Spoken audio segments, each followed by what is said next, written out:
ఉమ్మడి వరంగల్ జిల్లాలో మాత్రమే పండిస్తున్న చపాట మిర్చి అరుదైన ఖ్యాతిని సాధించింది.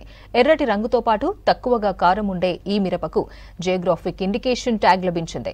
చపాట మిరపకు జీఐ ట్యాగ్ కోసం తిమ్మంపేట మిర్చి ఫార్మర్ ప్రొడ్యూసర్ కంపెనీ 2 ఏళ్ల క్రితం దరఖాస్తు చేయగా ఇండియన్ పేటెంట్ ఆఫీస్ ఆమోదించింది. జియోగ్రాఫిక్ ఇండికేషన్స్ జర్నల్లోనూ చపాట రకం మిర్చి వివరాలు ప్రచురితమయ్యాయి. ఇక దీనిపై మరిన్ని వివరాలు కృష్ణమోహన్ అందిస్తారు. దేశంలో అత్యధిక మిర్చి పండించే రాష్ట్రంగా తెలంగాణ నిలిస్తే అరుదైన చపాటా మిర్చికి కేంద్రంగా వరంగల్ నిలుస్తుంది. చపాటా మిర్చి ఇప్పుడు ఒక అరుదైన గౌరవం దక్కించుకుంది. జీఐ ట్యాగ్ సాధించడంలో మల్యాల రీసెర్చ్ సెంటర్ అత్యంత కృషి చేసింది. అయితే జీఐ ట్యాగ్ తోటి చపాటా మిర్చికి లభించిన గుర్తింపుతో రైతులకు ఎలాంటి మేలు జరుగుతుంది తెలుసుకున్న ప్రజలతో మనతోటి డాక్టర్ మాలతి ఉన్నారు. ఆమెతో మాట్లాడదాం. మేడం, ఈ చపాటా మిర్చికి సంబంధించినటువంటి ప్రత్యేకత ఏంటి అసలు? చపాటా మిర్చిని వరంగల్ చపాటా అని అంటూ ఉంటారు, అలాగే టమాటా మిర్చి అని కూడా అంటూ ఉంటారు. సో ఈ చపాటా మిర్చి దేశంలో ఇంకెక్కడ సాగులో లేదు, కేవలం వరంగల్ జిల్లాలో ఉంది. కాబట్టి ఇక్కడ ఒక ప్రత్యేకమైనటువంటి స్థానం నెలకొల్పబడింది. ఈ మిర్చి మిగతా మిర్చిలకు ఈ మిర్చికి ఆకారంలో కావచ్చు, కలర్లో కావచ్చు, లేదా డిఫరెన్స్ ఎట్లా ఉంటుంది అసలు మిగతా మిర్చీలకు సంబంధించి? చూడ్డానికి ఈ చపాటా మిర్చి దొడ్డుగా ఉండి టమాటా లాగా ఉంటుందని చెప్పేసి దీన్ని టమాటా మిర్చి అంటున్నారు. కానీ దీంట్లో ఏంటంటే 3 రకాలు ఉంటాయి. సింగిల్ పట్టి మిర్చి అని, డబల్ పట్టి మిర్చి అని, ఓదలు మిర్చి అని అంటూ ఉంటారు. దీనికి మనం మామూలుగా సాధారణంగా ఉన్నటువంటి మిర్చితో పోలిస్తే ఇది ఆల్మోస్ట్ ఘాటు లేని మిర్చి అనే చెప్పొచ్చు. భారతదేశంలో ఉన్నటువంటి అనేక రకాల మిరప రకాలలో చూసుకుంటే ఇది చాలా తీయని మిర్చి అన్నట్టు, స్వీటెస్ట్ చిల్లీ. మిగతా వాటికేమో మిర్చి ఎక్కడైనా షాప్లలో దొరుకుతుందా, మిర్చి నారు పోసుకోవడం సాగు చేస్తారు. కానీ ఈ చపాటా మిర్చికి సంబంధించి రైతులు ఎట్లా విధంగా సాగు చేస్తారు?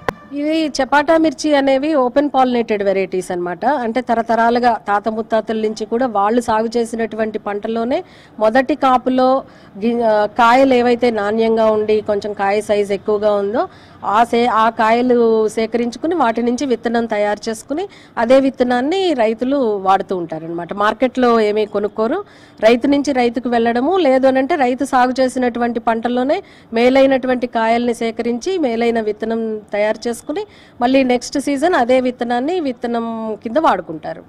ఈ మిర్చికి సంబంధించి జీఐ ట్యాగ్ సాధించడానికి కారణం ఏంటి అసలు? జాగ్రఫికల్ ఇండికేటర్ అనేది కనుక వస్తే ప్రత్యేకత అన్నమాట. మనకు ఇప్పుడు పూర్వపు వరంగల్ జిల్లా చపాటా మిర్చి అనగానే ఎవరికైనా దేశంలో గుర్తొచ్చేది పూర్వపు వరంగల్ జిల్లా.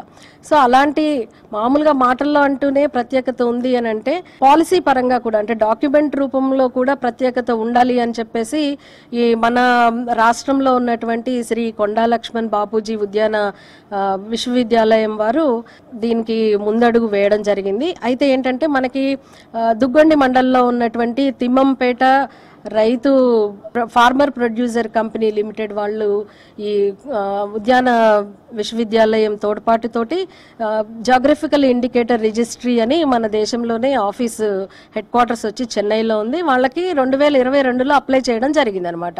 ఇక్కడ నుంచి విత్తనం తీసుకెళ్లి వేరే రాష్ట్రాల్లో సాగు చేస్తే మన ప్రత్యేకత అది తగ్గుతుంది అని చెప్పేసి దానికి డాక్యుమెంట్ రూపంలో ఉంటే బాగుంటుంది అని చెప్పేసి వీళ్ళిద్దరూ కూడా సమన్వయంతో అప్లై చేయడం జరిగింది. అయితే ఈ మధ్య అంటే డిఫరెంట్ మీటింగ్స్, ప్రెజెంటేషన్స్ ఇవన్నీ అయిపోయిన తర్వాత మనం అప్లై చేసినటువంటి ఈ జిఐ ట్యాగ్ కోసం అప్లై చేసిన అప్లికేషన్ అప్రూవ్ అవ్వడం జరిగింది. దీంతో రైతులకు ఈ పంట సాగులో మిగతా పంటలకు ఏమైనా డిఫరెన్స్ కనిపిస్తుంటుందా? దీంట్లో చూసుకున్నట్లయితే దాదాపు అన్ని వాతావరణం అనుకూలించి అలాగే ఎటువంటి చీడపీడలు ఆశించకుండా మంచి యాజమాన్య పద్ధతులు కనుక పాటిస్తే దీంట్లో ఎకరానికి 20 నుంచి 25 క్వింటాలు కూడా దిగుబడి తీసుకోవడానికి ఆస్కారం ఉంటుంది. అదే కాకుండా ఆన్ ఎన్ యావరేజ్ చూసుకున్నట్లయితే దాదాపు 16 నుంచి 18 క్వింటాలు ఎకరానికి రావడానికి ఆస్కారం ఉంటుంది. ఇదంతా కూడా ఎక్కడికెక్కడికి ఎక్స్పోర్ట్ అవుతుంది? దీన్ని మిగతా మిర్చికి ఉన్నటువంటి మార్కెట్ కావచ్చు, ఈ చపాటా మిర్చికి సంబంధించినటువంటి మార్కెట్ ఎట్లా ఉంటుంది? చపాటా మిర్చికి మహారాష్ట్ర కానీ, గుజరాత్ కానీ, మధ్యప్రదేశ్ ఇట్లా రాష్ట్రాల్లో పచ్చళ్ళ కోసం చాలా ఎక్కువ డిమాండ్ ఉంటుంది. అంటే మనకి ఇక్కడ తెలంగాణ వరంగల్ మార్కెట్ నుంచి నాగ్పూర్ కానీ, ముంబై కానీ, అలాగే అహ్మదాబాద్ మార్కెట్లకి, జల్గాం మార్కెట్లకి ఎక్కువగా వెళ్తూ ఉంటుంది. ఇక ఇంటర్నేషనల్ మార్కెట్, అంతర్జాతీయ మార్కెట్ చూసుకున్నట్లయితే ఈ చపాటా మిర్చికి సౌత్ ఈస్ట్ ఏషియన్ కంట్రీస్లో ముఖ్యంగా ఏంటంటే జపాన్ కానీ, కొరియా కానీ, థాయిలాండ్ కానీ, వియట్నాం కానీ, అలాగే పాశ్చాత్య దేశాలైనటువంటి అమెరికా కానీ, అలాగే యునైటెడ్ కింగ్డమ్కి కానీ వీటికి ఇవన్నీ కూడా ఎగుమతి చేయడం జరుగుతుంది. ఇప్పుడు మనకు అఫీషియల్గా భౌగోళిక గుర్తింపు వచ్చినట్టుగానే ఈ చపాటా మిర్చికి చెప్పచ్చా? దానికి ఇంకేమన్నా ప్రాసెస్ కంటిన్యూ అవుతుందా? ఎప్పటి వరకు ఇదంతా కూడా పూర్తయ్యే అవకాశం ఉంటుంది? జనరల్గా ఏంటంటే మనకి జిఐ ట్యాగ్ కావాల్సినటువంటి అప్లికేషన్ అప్లై చేసేటప్పుడే దానికి కావాల్సినటువంటి వివరాలన్నీ కూడా మనం సమకూర్చుతాము.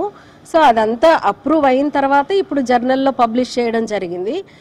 ఒకవేళ జర్నల్లో పబ్లికే చేసేసిన తర్వాత మార్చి వరకు, అంటే మనకి ఇంకా ఇప్పటి నుంచి మార్చి వరకు టైం ఇవ్వడం జరిగింది. ఎవరికైనా ఇది వరంగల్ చపాటా వరంగల్ది కాదు అనేది ఏమన్నా అవంతరాలు అంటే ఏమన్నా ఉన్నాయి అని అంటే కనుక అబ్జెక్షన్స్ రేజ్ చేస్తారు.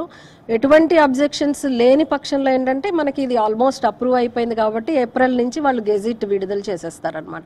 మొత్తానికి చూశారుగా చపాటా మిర్చికి సంబంధించినటువంటి ఈ అరుదైన గుర్తింపు సాధించడంలో వరంగల్ శాస్త్రవేత్తలు చేసినటువంటి కృషి. Video journalist Dashrath, Krishnamohan, V6 news, Warangal.